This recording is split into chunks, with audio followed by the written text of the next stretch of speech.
কেমন লাগে বলেন তো? সব কাজগুলো গুছিয়ে যখন ঠিকঠাক মতো রান্নাটাই না করতে পারি, সময়ের কাজ সময় যদি না করতে পারি তাহলে তো মনটাই খারাপ হয়ে যায়, সব কাজগুলো এলোমেলো হয়ে যায়। সব কাজের তো একটা রুটিন থাকে, একটা টাইম থাকে যে টাইম মতো এই কাজগুলো আমি করে ফেলবো, বাট টাইম মতো করা না হলে সব কাজগুলো যেন এলোমেলো হয়ে যায়, সেগুলো গুছাতে আবার অনেকটা সময় লেগে যায়। হ্যালো এভরিওয়ান, কি অবস্থা আপনাদের? আলহামদুলিল্লাহ, আমি তো আপনাদের দোয়া এন্ড ভালোবাসা আমি তো অনেক ভালো আছি।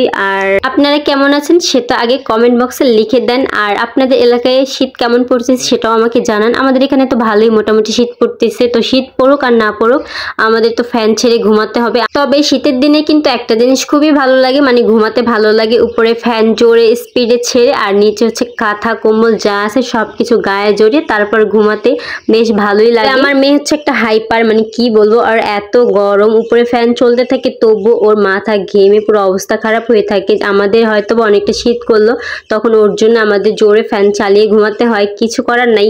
এখন মেয়ের জন্য কত কিছু করতে হবে, তার জ্বালায় আমি দিন দিন অতিষ্ঠ হয়ে যাচ্ছি। আজকে সকাল সকালে উঠছি, ভাবছিলাম যে ঘরে কিছু বাড়তি কাজ কাম ছিল সেগুলো করে ফেলবো, আর সকাল সকালে রান্নাটা করা থাকলে দুপুরে বেশি একটা ঝামেলা হবে না, দুপুরের টাইমে ওইসব কাজগুলো করে ফেলতে পারবো। রান্না বান্নাটা করা থাকলে মনে হয় যে প্রায় অর্ধেক কাজ কাম হয়ে গেছে। তো এইদিকে আমি সকালে উঠছিলাম রান্নাটা করতে, ডাল আর ভাত বসিয়েছি, এইদিকে ভাজিটা করতে গেছি রুটি খাবার জন্য। ওইদিকে দেখি আমার মেয়েটা উঠে বসে আছে, ও তো উঠে আর বসে দিয়ে বারবার আমাকে টেনে হিসেবে রুমের মধ্যে নিয়ে যেতেছিল, ওকে নিয়ে বসে বসে রাখতে, মানে আগে আদর করতে। ডাল ভাত বসে রেখে আমি বাকি তরকারিগুলো কাটতেছিলাম, আর এইদিকে দেখি আমার ডালটা হয়ে গেছে, ভাতও হয়ে গেছে। তো ওই ছিল আমি রুটি খাবো, এই জন্য ফুলকপি ভাজি বসিয়ে দিয়েছিলাম। বাসায় যেদিন কলমি শাক আনা হয় ওই দিন আমি ডালটা রান্না করি, কারণ কলমি শাক দিয়ে ডাল দিয়ে খেতে বেশি ভালো লাগে। আর এখানে শাক একটু বেশি পরিমাণ ছিল, প্রথমে ভাবলাম যে বেশিটুকুই রান্না করে, পরে দেখলাম যে না, আমি যদি আজকে সব রান্না করি তাহলে এগুলো ফেলে দেওয়া হবে আর খাবার অপচয় হবে, তার জন্য ভাবলাম যে অর্ধেকটুকু রান্না করি।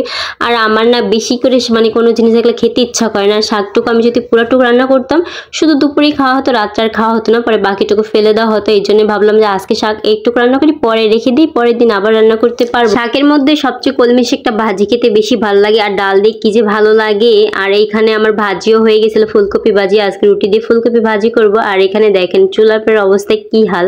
আজকে যে চুলাটা প্রথমে পরিষ্কার করে নিব সেই সময়টুকু আমার হাতে ছিল না, কত তাড়াহুড়ো করে করতেছিলাম।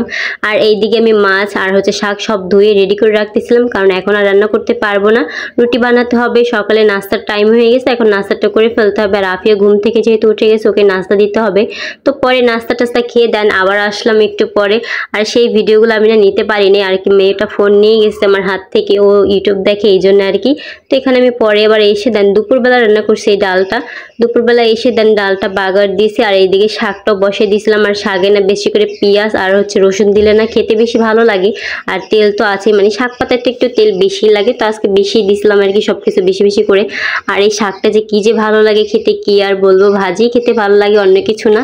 আর এইদিকে ফ্রিজে একটু কাসকি মাছ ছিল, আসলে বাসায় যখন মাছ আনায় তখন আমাকে হিসাব করে ছোট ছোট পোটলা করে রেখে দিতে হয়। দেন 2 দিন তো খেলাম বেগুন দিয়ে, আর বেগুন দিয়ে খেতে ভালোই লাগছিল। তো আজকে ভাবলাম যে বেগুন দিয়ে না, আজকে সামান্য একটু আলু দিয়ে রান্না করব। আর এটাও না খুব ভালো লাগছে, মানে জানি না এই মাছগুলো খেতে অনেক ভালো লাগছে।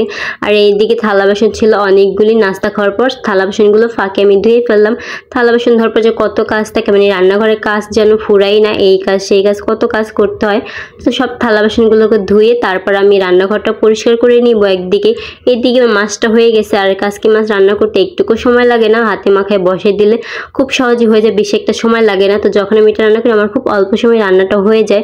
আর আমার চুলা পরে এত তেল চিটচিট, আমি একদম মেয়ে পারি না পরিষ্কার করতে, দ্বিতীয়ত সময়ের অভাব। এমনিতেও রান্নাঘরটা গুছানো পরিষ্কার থাকলে রান্না করতে খুব ভালো লাগে। আর আজকে আমি রান্নাঘর পরিষ্কার করতে করতে বিদায় নিচ্ছি, আজকের মতো এই পর্যন্তই, দেখা হবে আরো একটা ভিডিওতে।